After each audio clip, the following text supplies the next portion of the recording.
Hi అండి. తెలుగు కథల ప్రపంచంకు స్వాగతం. ఇవాళ గురుదక్షిణ అనే మరో నీతి కథను వినేద్దామండి. సిద్ధమహాముని ఆశ్రమంలో సూరసేనుడు, రఘువీరుడు, గుణశేఖరుడు అనే శిష్యులుండేవారు. సిద్ధుడు ముగ్గురికి తన విద్యలన్నింటినీ నేర్పి వారు అన్ని విద్యల్లోనూ ఆరితేరే విధంగా తర్ఫీదు ఇచ్చాడు.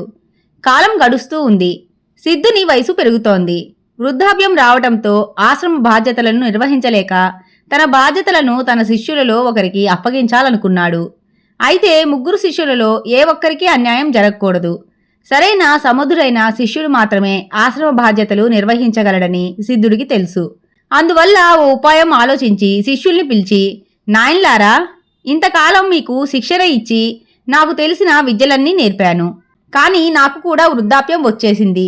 అందువల్ల నేను పోయేలోగా నాకు మీరు గురుదక్షిణగా ఓ బతికిన లేగదూడను చంపి దాని రక్తాన్ని నాకు గురుదక్షిణగా ఇవ్వాలి అన్నాడు. దానికి సూరసేనుడు, రఘువీరుడు, స్వామి, మీరు చెప్పినట్లుగా మీకు గురుదక్షిణ సమర్పిస్తాం, మాకు సెలవీయండి అంటూ లేగదూడ రక్తాన్ని తీసుకురావడానికి వెళ్ళిపోయారు. గుణశేఖరుడు మాత్రం సిద్ధుడి వద్ద మౌనంగా ఉండిపోయాడు. అప్పుడు సిద్ధుడు గుణశేఖరుడితో, నాయనా, నీవు గురుదక్షిణ ఇవ్వవా? నీ స్నేహితులిద్దరూ గురుదక్షిణ ఇవ్వడానికి వెళ్తే నీవు మాత్రం మౌనంగా ఉన్నావేమిటి అని అడిగాడు. దానికి గుణశేఖరుడు, గురువర్య, నన్ను క్షమించండి, నేను మీకు గురుదక్షిణ ఇవ్వలేని స్థితిలో ఉన్నాను అన్నాడు విలపిస్తూ. ఎందుకు నాయనా అని అడిగాడు సిద్ధుడు.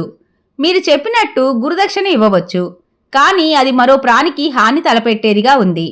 ఒక ప్రాణిని నిర్దాక్షిణ్యంగా చంపి మీకు గురుదక్షిణ ఇచ్చే కన్నా గురుదక్షిణ ఇచ్చుకోలేని నిస్సహాయుడినని అనిపించుకోవడమే నాకు మనశ్శాంతిని కలగజేస్తుంది. కనుక నా తప్పిదాన్ని మన్నించండి మహాత్మా అని ప్రాధేయపడ్డాడు.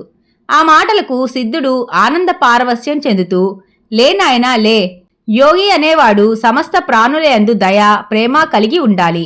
ఇతర ప్రాణులకు హాని తలపెట్టకుండా పరోపకారం చేయువాడే నిజమైన యోగి పుంగవుడు. నిజానికి మీలో యోగ్యుడైన వాడిని ఎన్నిక చేయడం కోసమే నేనీ పరీక్ష పెట్టాను. నేను ఊహించిన అర్హతలన్నీ నీలో ఉన్నాయి. నీవు మాత్రమే ఆశ్రమ బాధ్యతలను నిర్వర్తించగలవు. కనుక ఈనాటి నుండి నువ్వు ఆశ్రమ బాధ్యతలను నిర్వర్తించు అని దీవించాడు.